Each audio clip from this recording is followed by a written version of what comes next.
for sure. Okay. I know you're at 130, right? But if the right fight presented itself, would you consider maybe a big fight at 35 if the money was right? Most definitely, the money was right. If there's a championship on the line, because those belts are freeing up. Yeah, they are. Definitely, for sure. I'm not a super small 130 pounder. Yeah. 135, I'll definitely be filled out, everything like that. So I definitely would jump up to 35 and crush someone's dreams. Okay, because you know, with you being in the DMV and you betting on yourself, if you show that value as not just in the ring, but you know, as an attraction, you might, who knows, maybe you might get a call from Tank or something. You know, for sure. Tank's my guy too, man. I appreciate him. He shouted me out after the win. And you know what's crazy? After he beat Hector, I told him, James for the untouchable, true school sports. Let's go, baby. Bow! Be careful what you wish for because it can become a reality. Yeah. The Untouchable True School Sports Empire proudly presents something the boxing games are missing. Hey, what's going on? It's your boy BT, and I came here to talk some boxing with the thousands of True School Sports subscribers. All right, so I had to really come in here and sink my teeth into this because I'm sitting here, you know, I'm waiting for the Anthony Joshua Dubois fight. I will be live for that later on, so check it out if you're going to be around. But listen, man, it's crazy. Like, I really think God has blessed me at times, not all the time, because I don't get everything right. You guys know that. But there's certain insights that I get sometimes about boxing that I don't think most people have, honestly. Because last December, as you guys saw at the beginning of this video, last December, I had the honor to interview Lamont Roach at the WBA convention. He was there. And I asked him a question. I said, hey, you know, he had just beaten Hector Garcia to become champion. So, you know, he hadn't even made a title defense. He was thinking about fights at 30. And I asked him, I said, hey, look, man, I know you're at 30, but if the right fight presented itself, would you fight at 135? Would you go out to 135 for a big fight? And I mentioned, you know, the fight I mentioned, of course, would be him versus his fellow DMV native Gervonta Davis, you know, and obviously at that time, like, who the hell was talking about Lamont Roach versus Gervonta Davis? But, you know, I thought of it, right? So fast forward some 9 months later, that at the time would seem like a very frivolous question in my interview.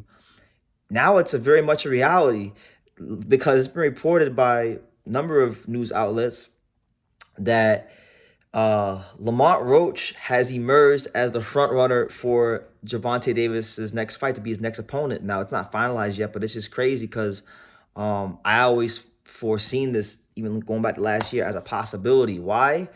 Because for one, Lamont Roach isn't a small 130 pounder. He's actually quite a big 130 pounder. So he has that going for him. I think, like he said, he'd fill out nicely at 35.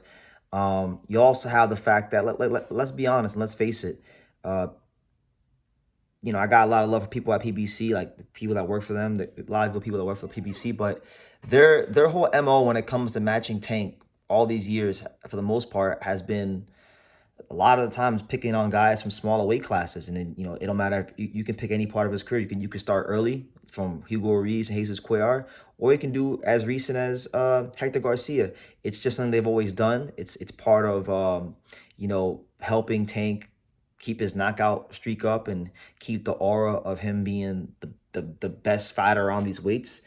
And to their credit, it's paid off. He's one of the most box office stars in the U.S. So you can hate the player, you can hate the players, but you can't hate the game. You can't hate the results. So that being said, as far as Lamont Roach versus Gervonta Davis is concerned, that whole fight, I'm okay with that. Like I want to say I'm okay with it. I wish Tank would fight Shakur. I wish Tank would fight, you know, all the names we've been talking about him fighting for years, a T.O., a Devin, you know, those guys.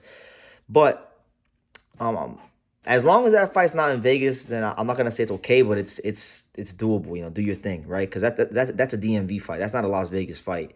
That is not an MGM Grand fight. That is not a T-Mobile Arena fight. That is not any of those things. I think that's a fight that if Tank is trying to go back to the DMV area and get back to the hometown fans, that's a fight you go do. And look, one thing I can't say about Lamont Roach is that, you know, he may be a guy who fights at a smaller weight class, but I don't think he's gonna be like it's not the equivalent of like when Tank fought Hugo Ruiz or Cuellar and dragged them up in weight, and it's not the equivalent of when he fought Hector Garcia and dragged him up in weight. I think Lamont Roach fills out a little better at 35. I still don't think he'll have the punches to physically hurt Tank, but he'll be a little more filled out. And it's not quite the same thing as those things. But as far as Gervonta Davis at this stage of his career, look, man, credit to the brother Lamont Roach. He's an exciting fighter.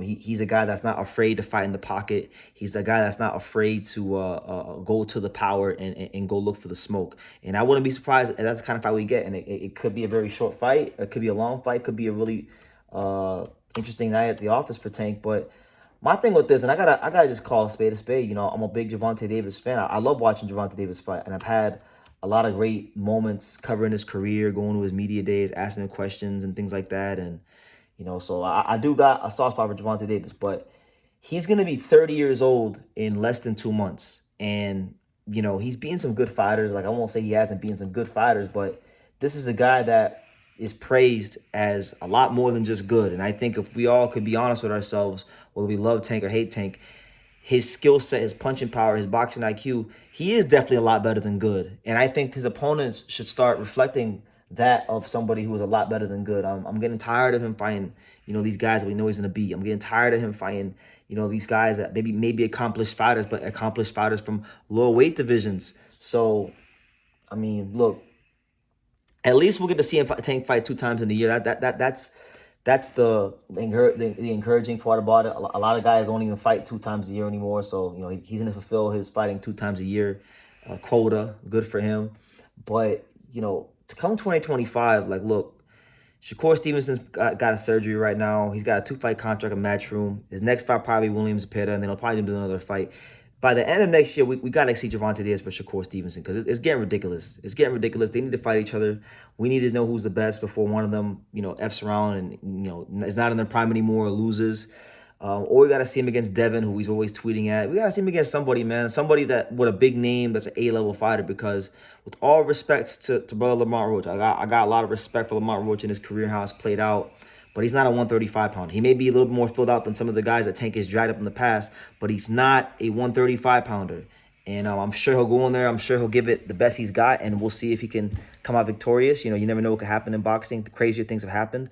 But more than likely, he's not going to be strong enough to hurt Gervonta Davis, and he's probably going to get stopped. That's probably what's going to happen to him when they fight. And that's just what it is. So it's crazy how, I do these interviews. I go through the process of coming up with these questions on True School Sports, just being professional, and a lot of things that I wind up asking these fighters. It's almost like I can predict subconsciously what these promoters are gonna do before they even know it. So it's insane to me. But I want to know what you guys think. What do you guys think make of Lamont Roach versus Gervonta Davis? For those who haven't seen Lamont Roach, I would highly advise you to go watch his last 2 fights against Hector Garcia, of course, and his last fight against the Irishman Fergal McCroy. Especially the Fergal McCroy fight. In that fight, Lamont Roach sat in the pocket a lot more, and he's shown in the past that he's willing to sit in that pocket and deliver and fight if need be. And I think in the Gervonta Davis fight, maybe he'll get hit with the power and go into survival mode like Frank Martin did. But he's the kind of guy that I think at the bare minimum, if he doesn't win the fight, could deliver like a really, really good effort and raise his stock in a loss. And it's like it's this continuing trend in boxing. Like we're seeing it so many times. We've seen it so many times throughout the years. Like Mike Garcia going up to fight Spence. Like a lot of guys will be champions in one particular weight class, and they'll go up, a weight class or 2 to fight a big name. And then when they lose in that weight class, they can come back down to their original weight class and they still have the belt. So like you get from the fighters that standpoint that do those things, you get the chance to, dare to be great, quote unquote, and fight a big name and fulfill and get a massive payday.